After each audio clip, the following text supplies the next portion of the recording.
नमस्कार किसान भाइयों, हैप्पी किसान यूट्यूब चैनल पर आप सबका फिर से स्वागत है। किसान भाइयों, आज हम बात करेंगे पपीते की खेती के बारे में। इसमें हम शुरू से लेकर अंत तक बिल्कुल बारीकी से चर्चा करेंगे। इससे पहले हमने जून जुलाई में लगने वाली सब्जियों के बारे में वीडियो बनाया था। उस वीडियो को इतना प्यार देने के लिए आपका बहुत बहुत धन्यवाद। अगर आपने वो वीडियो अभी तक नहीं देखी है तो प्लीज एक बार विजिट कीजिए और उस वीडियो को अंत तक देखिए। किसान भाइयों, पपीता एक ऐसी फसल है जिसको आप मार्केट में कच्चा भी और पकाकर भी दोनों तरीके से बेच सकते हैं। और अगर आप इसका सही तरीके से रखरखाव करते हैं तो इससे खूब सारा पैसा आप कमा सकते हैं। अब हम शुरू से बात करेंगे इसकी जमीन तैयार करना, नर्सरी बनाना, बीमारियों से बचाव करना और ज्यादा उत्पादन लेना। किसान भाइयों, पपीते के ओरिजिन की बात करें तो यह फसल मैक्सिको यानी कि सेंट्रल अमेरिका की फसल है और बाद में 16वीं शताब्दी में पुर्तगालों और स्पेनिश लोगों के द्वारा इसको भारत में लाया गया। तो किसान भाइयों, सबसे पहले आता है कि पपीते को कहां कहां उगाया जा सकता है। किसान भाइयों, पपीते को पूरे भारत में उगाया जा सकता है, सिर्फ कुछ ज्यादा ठंडी जगह को छोड़कर। किसान भाइयों, पपीता गर्मी और शुष्क वातावरण को ज्यादा पसंद करता है और सर्दी में बहुत कम ग्रोथ करता है। किसान भाइयों, अगर मिट्टी की बात करें तो पपीते के लिए रेतीली दोमट यानी कि सैंडी लोम सॉइल सबसे उपयुक्त होती है। ना तो हमें ज्यादा रेतीली मिट्टी चाहिए, ना हमें ज्यादा दोमट मिट्टी चाहिए, और इसका पीएच 6.5 से 7 के बीच में होना चाहिए। किसान भाइयों, अगर तापमान की बात करें तो पपीता एक ऐसी फसल है जो गर्मी को सहन कर सकता है। 21 डिग्री से लेकर 35 डिग्री तक का तापमान इसके लिए सबसे उपयुक्त रहता है। 5 डिग्री से नीचे किसान भाइयों इसकी ग्रोथ रुक जाती है। पपीता पाले को सहन नहीं कर सकता है और अगर इससे ज्यादा सर्दी बढ़ती जाएगी तो इसकी ग्रोथ बिल्कुल रुक जाएगी और इसके पौधे मरने शुरू हो जाते हैं। किसान भाइयों, अगर पानी की बात करें तो पपीता एक ऐसी फसल है जिसको ज्यादा पानी की जरूरत नहीं होती है। अगर ज्यादा बारिश हो जाती है तो हमारे खेत से पानी निकालने का यानी कि उसका ड्रेनेज सिस्टम बहुत अच्छा होना चाहिए, क्योंकि अगर लंबे समय तक पानी इसके तने को या मेन रूट को टच करता है तो उसमें जड़ गलन का रोग आ सकता है और हमारे पौधे मरने के चांसेस बढ़ जाते हैं। किसान भाइयों, अगर वैरायटी की बात करें तो वैसे तो पपीते की बहुत सारी वैरायटी है, लेकिन हमें सबसे उत्तम वैरायटी का ही सिलेक्शन करना है। ये चीज सबसे जरूरी है किसान भाइयों कि हम कौन सी वैरायटी का सीड लगा रहे हैं। अगर हमसे वैरायटी सिलेक्शन में कुछ गड़बड़ हो जाती है तो किसान भाइयों हमारी पूरी की पूरी मेहनत बेकार जा सकती है। सबसे पहले नंबर पर है रेड लेडी 786। किसान भाइयों, ये नो न्यू सीड कंपनी का बीज है। ये वैरायटी पपीते की सबसे अच्छी वैरायटी में से एक है। किसान भाइयों, जब इसका पौधा 3 महीने का हो जाता है तो इसकी हाइट तकरीबन 3 फीट के आसपास हो जाती है और इसमें पहला फल आना स्टार्ट हो जाता है। 2 महीने बाद इसका फल पकना स्टार्ट हो जाता है और तकरीबन 5 से 6 महीने बाद हमें इसकी पहली फ्रूटिंग मिल जाती है। यह पौधा तकरीबन 2 से 2.5 साल तक आराम से चलता है। किसान भाइयों, इसके एवरेज प्रोडक्शन की बात करें तो वो 50 किलो तक रहता है, जो बढ़कर 1 क्विंटल तक भी हो सकता है। किसान भाइयों, पपीते की और भी कई सारी अच्छी वैरायटी है, जैसे Pusa dwarf, Pusa delicious, Coorg Honey, Honey due और आइसबेरी। किसान भाइयों, अगर लैंड प्रिपरेशन की बात करें तो ट्रैक्टर द्वारा हमें अपने खेत की गहरी जुताई कर लेनी है और हमारी जमीन को फोला बना लेना है, ताकि हमारे पौधों के जड़ों की ग्रोथ काफी अच्छी हो सके।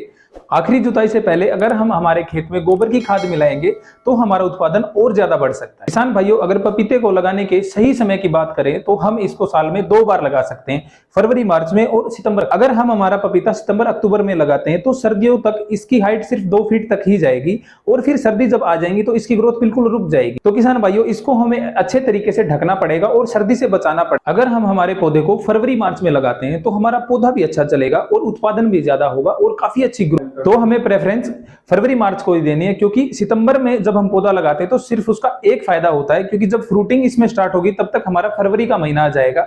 उस समय पर हमें इसका रेट तो अच्छा मिल सकता है किसान भाइयों, लेकिन प्रोडक्शन उतना नहीं आएगा और हमारे पौधे मरने के चांसेस काफी बढ़ जाएंगे। किसान भाइयों, हमें इसको 20 फरवरी से लेकर 5 मार्च तक लगा देना। जब इसका टेम्परेचर 20 डिग्री तक आ जाता है तो हमें इसको लगा देना है। तो हमें फरवरी मार्च को ही प्रेफरेंस देनी है किसान भाइयों। अब हम बात करेंगे बीज की मात्रा के बारे में।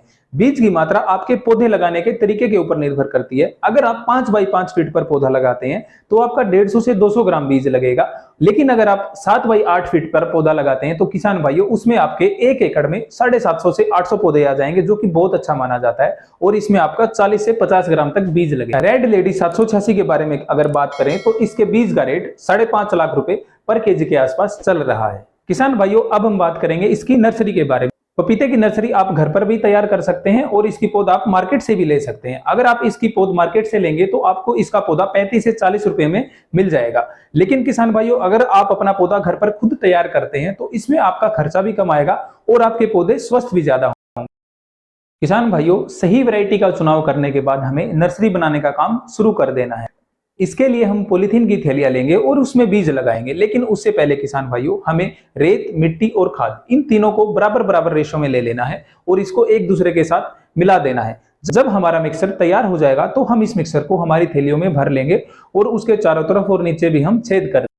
हमें इस बात का ध्यान रखना है कि हमें थैलियों को ऊपर तक पूरा नहीं भरना है, उसमें कुछ जगह को खाली छोड़। बीजों को लगाने से पहले हमें उसे बीजामृत या ट्राइकोडर्मा से ट्रीट कर लेना है ताकि हमारे बीज में कोई भी बीमारी ना लग सके। फिर इसके बाद हम बीजों को हमारी थैलियों में लगाना शुरू कर देंगे। हमें बीजों को इसमें ज्यादा अंदर तक नहीं दबाना, क्योंकि किसान भाइयों जो जगह हमने थैलियों में खाली छोड़ी थी उसमें हम बीज लगाने के बाद या तो उसको कोकोपीट से या गोबर की खाद से ढक देंगे ताकि हमारे बीज को जर्मिनेशन में कोई परेशानी ना हो और उसकी काफी अच्छी ग्रोथ हो सके। किसान भाइयों, अगर हमें फरवरी में पौधे लगाने हैं तो उससे 1.5 महीना पहले हमें हमारी नर्सरी बना लेनी है ताकि हम सही समय पर अपने खेत में पौधों को लगा सके। किसान भाइयों, इसके बाद का जो स्टेप आता है वो होता है ट्रांसप्लांटिंग का, लेकिन उससे पहले हमें 1.5 फीट लंबा, 1.5 फीट चौड़ा और 1.5 फीट गहरा गड्ढा खोद लेना है और उसमें 10 किलो गोबर की खाद और कुछ रेत उसमें हमें डाल देना है और उसको एक रात के लिए बिल्कुल खुला छोड़ देना है। इसके बाद ही हमें हमारा पौधा लगाने का प्रोसेस शुरू करना है। किसान भाइयों, इरिगेशन यानी सिंचाई की बात करें तो पौधे लगाने के बाद ही हमें उसमें सिंचाई कर देनी है, लेकिन हमें उसमें इतनी सिंचाई करनी है कि उसमें हमारा पानी खड़ा ना हो। जब हमारे पौधे बड़े होने स्टार्ट हो जाएंगे तो हमें ड्रिप इरिगेशन से ही पानी और वाटर सोल्यूबल फर्टिलाइजर इसमें देते रहना है। किसान भाइयों, अगर खाद की बात करें तो जितना हो सके हमें गोबर की खाद हमारे पौधों को देना है। उसके अलावा भी हमें वेस्ट डिकम्पोजर, ट्राइकोडर्मा पानी के साथ साथ देते रहना है। हमें हमारे पौधों के पोषण का बहुत ध्यान रखना है, क्योंकि किसान भाइयों पपीता बहुत तेजी से बढ़ने वाली फसल है। किसान भाइयों, इंसेक्ट अटैक और बीमारियों की बात करें तो पपीते में व्हाइट फ्लाई और एफिड का अटैक सबसे ज्यादा होता है। किसान भाइयों, व्हाइट फ्लाई जुलाई के समय आती है और इसकी वजह से वायरस का भी अटैक हमारे पौधे पर होता है, जिसकी वजह से हमारी पूरी फसल भी बर्बाद हो सकती है। जब हमारे खेत में व्हाइट फ्लाई या एफिड्स का अटैक होता है तो हमें मोनोक्रोटोफॉस या मेलाथायोन का स्प्रे इस पे करना है ताकि आगे उसमें वायरस का अटैक ना हो सके। किसान भाइयों, ज्यादा बारिश की वजह से या ज्यादा पानी देने की वजह से पपीता में फंगस का रोग भी लग सकता है, तो हमें इसमें रेगुलर फंजीसाइड का स्प्रे करते रहना है ताकि हमारे पौधे स्वस्थ रह सके। हमें इसमें मानकोजेब, कॉपर ऑक्सीक्लोराइड और कॉपर सल्फेट का स्प्रे करते रहना है और कृषि विभाग से भी हमें निरंतर सलाह मशवरा लेते रहना है। और अगर आप जैविक खेती करते हैं तो आप इसमें नीम का तेल, 10 पर्णी अर्क या वेस्ट डिकम्पोजर इनका भी स्प्रे हम साथ साथ में कर सकते हैं। और फंगस से बचने के लिए हम इसमें खट्टे छाछ का भी प्रयोग कर सकते हैं। किसान भाइयों, अगर उत्पादन की बात करें तो एक पौधा हमें 50 किलो से लेकर 1 क्विंटल तक बहुत आराम से पैदावार दे देता है अगर हम उसका अच्छे तरीके से रख रखाव करते हैं। और जैसा कि हमने पहले बताया था, हम पौधों को 7 बाई 8 फीट पे लगाते हैं तो 1 एकड़ में हमारे 750 से 800 पौधे लगते हैं। फिर भी हम मान लेते हैं कि हमारे 150 से 200 पौधे अगर मर भी गए तो हम 600 पौधों का प्रोडक्शन लगाएंगे। फिर उनका रेट लगाकर हम टोटल पैसा निकालेंगे कि हमें कितना प्रॉफिट होता है। तो किसान भाइयों, 600 पौधों के हिसाब से मान लीजिए एक पौधा हमारा 70 किलो तक प्रोडक्शन दे देता है और उसका मार्केट रेट 10 रुपए किलो के आसपास रहता है, क्योंकि प्राइस कई बार इससे ज्यादा भी मिल सकता है और इससे कम भी मिल सकता है।